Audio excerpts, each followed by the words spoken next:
আজকে আরো ক্যাবিনেট আলোচনা করেছেন যে সার্ভেইলেন্স, আপনি জানেন কিছুদিন আগে টেক গ্লোবাল যেটা ইনস্টিটিউট, তারা একটা খুব ইম্পর্টেন্ট একটা রিপোর্ট করেছে, সাথে ডেইলি স্টার।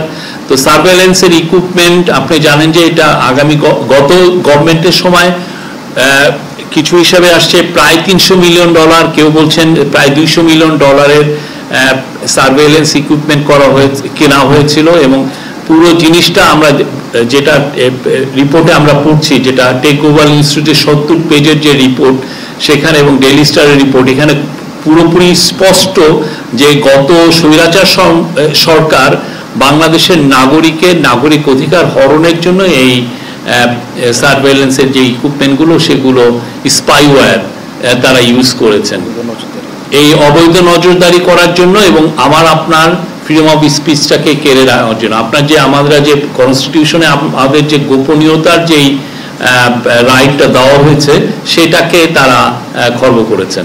তো সেটার উপরে একটা কমিটি করে দেওয়া হয়েছে যে এটাকে ইনভেস্টিগেট করার জন্য, যে কত টাকার কত $মিলিয়ন এটা কেনা হয়েছে এবং কোথা থেকে এইগুলো কেনা হচ্ছে। অলরেডি যে রিপোর্টে এসছে যেগুলো অনেক কিছু ইসরায়েল থেকে কেনা হয়েছে।